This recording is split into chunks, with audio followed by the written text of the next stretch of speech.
Selamat sejahtera dan salam Malaysia Madani saya ucapkan kepada yang berusaha, barisan hakim yang arif lagi bijaksana, yang sentiasa berpaksikan kepada keadilan serta hadirin hadirat yang dimuliakan.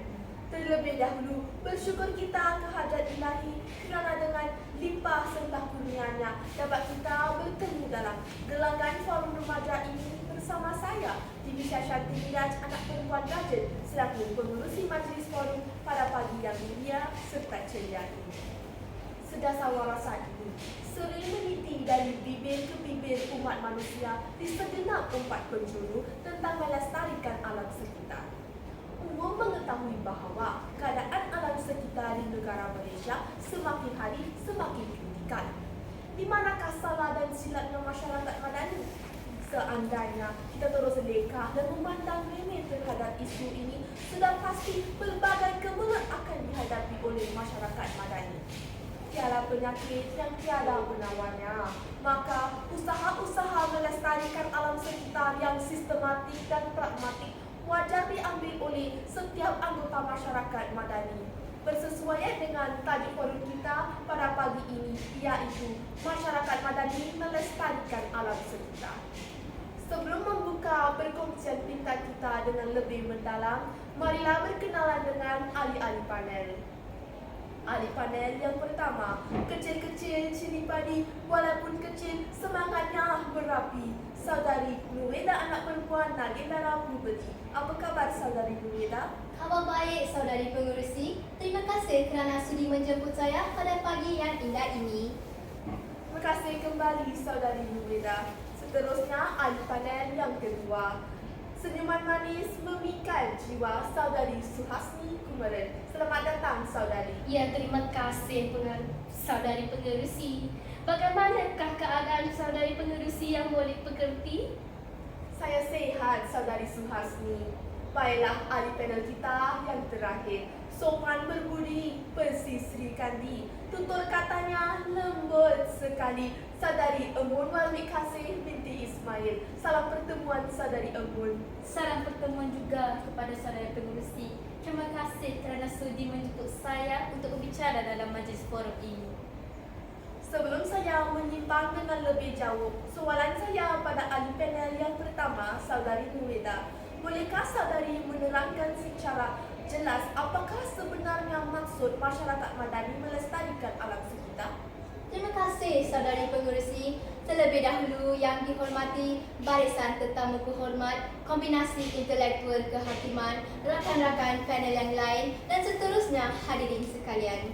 Menurut Kamus Dewan edisi keempat halaman 972, masyarakat Madani membawa maksud masyarakat yang maju dari segi pemikiran, kerohanian dan kebendaan. Saudari pengurusi, pada pendapat saya, masyarakat Madani memainkan peranan yang sangat signifikan untuk melestarikan alam sekitar. Tidak dapat dinafikan bahawa mutakhir ini arus modernisasi menderas dengan begitu rancak, bak cendawan tumbuh selepas hujan. Sesungguhnya, proses urbanisasi penting untuk melestarikan alam sekitar. Namun pada hakikatnya, pelbagai bencana dan kerosakan alam sekitar akan berlaku disebabkan kerakusan tangan manusia. Andai kata projek pembangunan dilaksanakan dengan mesra alam, rapi dan dipandu oleh golongan pemaju yang tidak terlalu gairah mengejar kebendaan di samping mencari keuntungan yang setimpal, sudah pasti alam sekitar kita akan berada dalam keadaan yang mantap sekali. Misalnya, seseorang yang didapati membakar sampah secara terbuka akan dikenakan denda kompaun sebanyak RM500,000 Malaysia menurut Seksyen 29A Larangan atas Pembakaran Terbuka. Oleh itu, terbuktilah bahawa sebarang hukuman atau dendaan kompaun penting untuk mendidik masyarakat agar mereka memegang amanah untuk melestarikan alam sekitar demi kebaikan bersama. Kembali kepada saudari pengerusi. Terima kasih saudari Nuweda atas lontaran idea yang begitu jelas dan berinformasi sebentar tadi. Semoga pencerahan yang diberi oleh ahli panel kita dapat meleraikan segala kekusutan yang bersarang dalam minda para audiens di medan maya. Saudari Suhasni, dalam usaha melestarikan alam sekitar sudah pasti ada satu pihak yang dipertanggungjawabkan secara dominan. Bolehkah saudari berkongsi pandangan anda dalam hal ini? Dipersilakan. Terima kasih saudari pengerusi. Tiba-tiba sebuah lirik lagu yang agak popular pada masa dahulu masih segar dalam ingatan saya. Pepohon segar kehijauan, pasir di pantai keputihan, terbentang luas lautan biru, nyaman terasa tiupan bayu. Demikianlah keanggunan alam yang megah dan mempersonakan sesiapa sahaja yang menatapnya.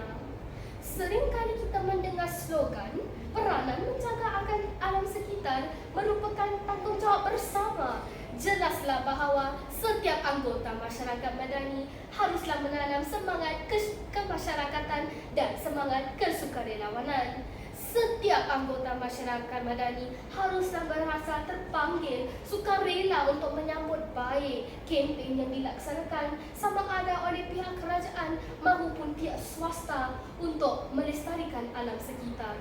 Contohnya, projek Go Green yang melibatkan penduduk setempat telah menunjukkan bahawa penduduk yang mengutip barangan terpakai tersebut terasa terpanggil dan sudi untuk memberikan usaha mereka untuk melestarikan alam sekitar. Selain itu, masyarakat madani juga perlulah bersifat yakin dan amanah terhadap alam sekitar untuk mengekalkan keseimbangan ekosistem, walaupun ekosistem itulah yang boleh memberi padah kepada mereka. Bencana alam seperti tsunami, gempa bumi, banjir gila dan lain-lain tidak dapat diramal oleh manusia. Oleh itu, negara-negara di dunia telah pun mengimplementasikan sebuah amaran yang lebih dikenali sebagai Amber Alert. Amaran-amaran ini boleh memberikan kesedaran kepada masyarakat madani bahawa alam sekeliling kita tidak seimbang dan mereka boleh memberikan usaha mereka untuk melestarikan kembali alam ini. Memang tidak dinafikan bahawa langkah proaktif ini boleh mengurangkan rasa belenggu masyarakat apabila menghadapi malapetaka. Misalnya, pencemaran sungai di Sungai Kim Kim yang berlaku pada 7 Mac 2019 dan bencana alam tanah runtuh dan banjir kilat yang berlaku di Taman Sri Munisha Alam pada bulan Disember 2021. Insiden-insiden ini boleh memberikan kesedaran kepada masyarakat bahawa alam sekitar ini memerlukan bantuan mereka. Seterusnya, mereka boleh menyumbang usaha mereka untuk melestarikan alam sekitar kita semula. Kembali kepada saudari Dinsha. Terima kasih saudari Suhasini. Tiada kusut yang tidak dapat dileraikan.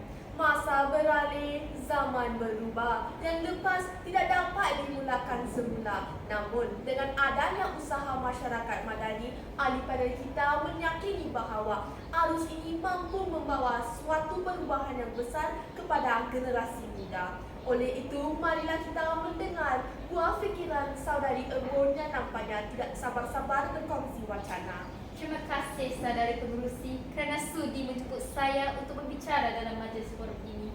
Pujangga pernah berkata, saya percaya esok tidak boleh mengubah apa yang akan berlaku pada hari ini, tapi hari ini boleh mengubah apa yang akan terjadi pada esoknya.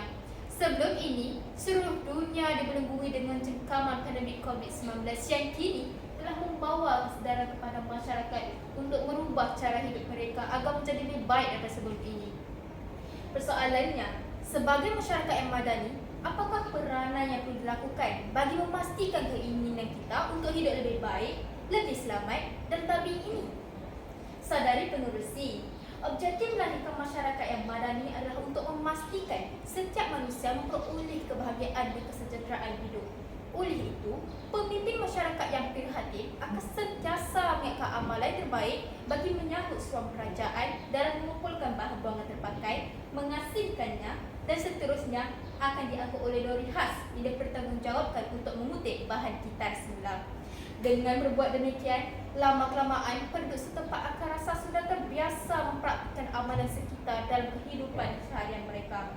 Di samping dapat memupuk sifat nilai-nilai murni seperti nilai rasional, nilai bertanggungjawab dan juga nilai prihatin.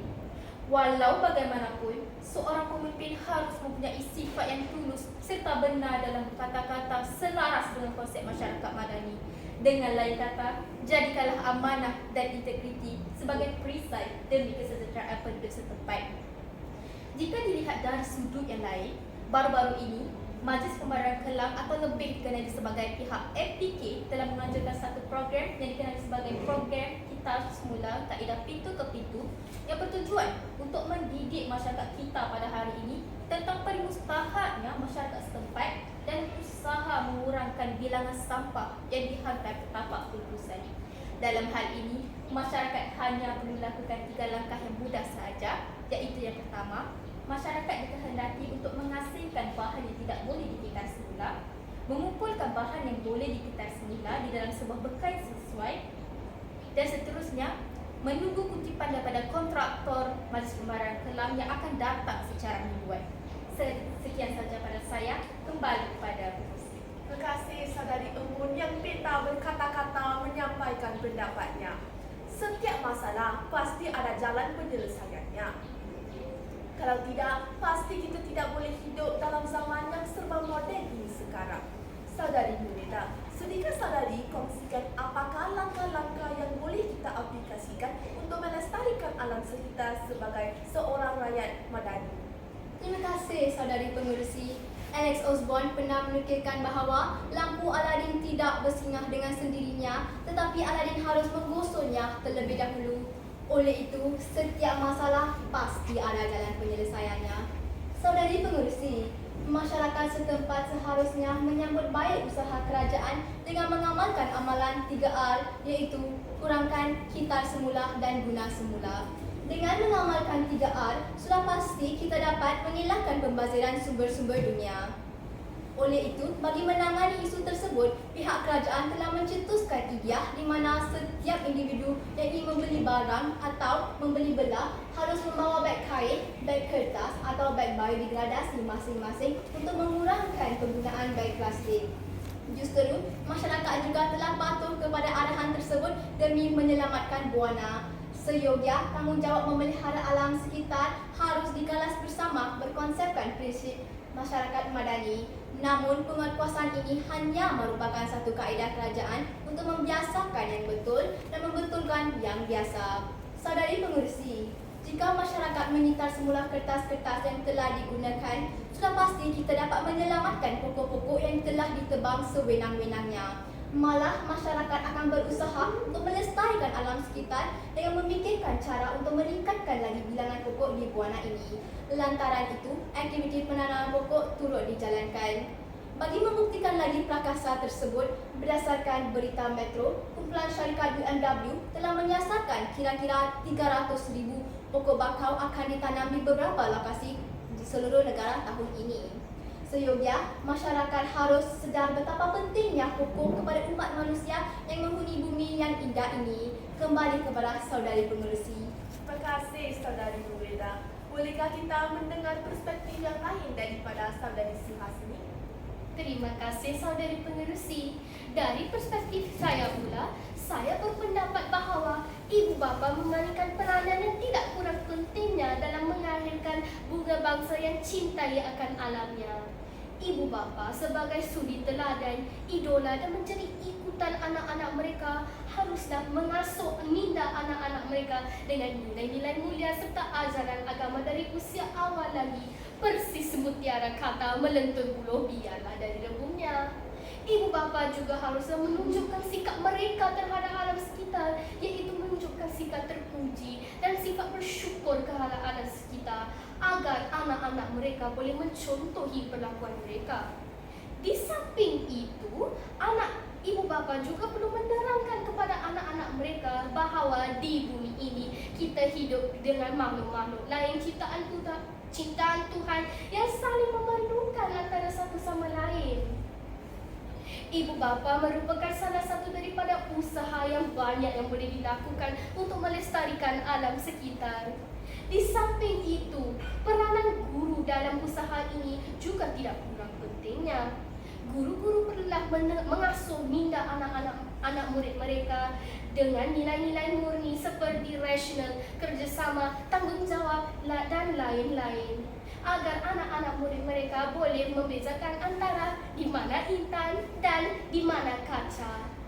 Perkara ini seiring dengan falsafah pendidikan kerajaan yang perlu dilakukan secara berterusan dari usia yang kecil lagi, iaitu pada umur 7 tahun. Bak kata peribahasa melentur buluh ialah dari rebungnya. Maafkan saya saudari pengerusi, bolehkah saya bicara di sini? Dipersilakan saudari Embun yang nampaknya tidak sabar-sabar berkongsi wacana. Bukan begitu, saudara pengurusi. Saya sekadar ingin berkongsi informasi. Antara langkah alternatif yang boleh dilakukan bagi membuka mata masyarakat madani adalah dengan perkembangan sektor penyelidikan dan pembangunan, iaitu R&D dalam industri kita untuk menghasilkan produk mesra alam yang berupaya meningkatkan kemampanan alam sekitar. Misalnya, Malaysia kini mengalami fenomena El Nino yang melanda Malaysia sepanjang April hingga September hadapan akan memberikan impak yang sangat negatif kepada negara kita. Hal ini berpunca daripada penggunaan alat elektrik, elektronik maupun penghasilan CFC yang semakin meningkat, sekaligus masalah ini akan mencetuskan keseramah hijau kepada negara kita. Melalui R&D ini, masalah ini dapat diatasi dengan mengambil tenaga alternatif dalam penghasilan produk mesra alam. Sebagai contoh, manusia bijak memanfaatkan hidrogen dalam pembuatan kereta jenis hibrid yang kini dapat mengurangkan pemanasan global di samping dapat menjimatkan tenaga. Saudari pengerusi, pengusaha-pengusaha kilang yang selaras dengan konsep masyarakat madani juga turut sama memainkan peranan yang penting bagi mengekalkan kemampanan alam sekitar. Pemilik-pemilik kilang seharusnya membuang bahan buangan dengan kaedah dan prosedur yang betul mengikut SOP yang telah ditetapkan oleh pihak kerajaan. Tamsilnya, pemilik-pemilik kilang yang ingin membuang sisa-sisa kilang seperti bahan bertoksik maupun bahan beracun haruslah membuang bahan tersebut di lokasi pembuangan yang khas yang telah disediakan oleh pihak kerajaan. Bergantung juga pada jenis bahan buangan. Ada bahan buangan yang boleh kita kitar semula dan ada juga bahan buangan yang perlu dihapus di pembuangan yang khas. Sekian sahaja daripada saya, kembali kepada pengurusi. Terima kasih saudari Embun atas lontaran idea yang bernas itu sebentar tadi. Hadirin dan hadirat yang dimuliakan, sebagai penutup bicara, demi merealisasikan visi wawasan 2030, marilah kita bersama-sama bersinergi ibarat ke Bukit Samadi Daki, ke Lurah Samadi Turuni untuk berusaha berpegang teguh pada prinsip masyarakat madani melestarikan alam sekitar. Langkah-langkah yang dibincangkan oleh ahli panel kita sudah terang lagi bersulung membuktikan bahawa setiap masalah pasti ada jalan penyelesaiannya. Jadi kita sebagai seorang insan, seorang ahli masyarakat dan representatif komuniti wajarlah berganding bahu sebelum nasi menjadi bubur agar masyarakat madani Malaysia akan dipandang tinggi di persada dunia. Dengan ini, berakhirlah perbincangan kita pada pagi ini. Sebelum mengundur diri, ampun dan maaf jika ada sebarang kesalahan. Yang baik jadikan teladan, yang buruk jadikan sempadan. Semoga kita bersua lagi pada masa yang akan datang. Sekian, terima kasih.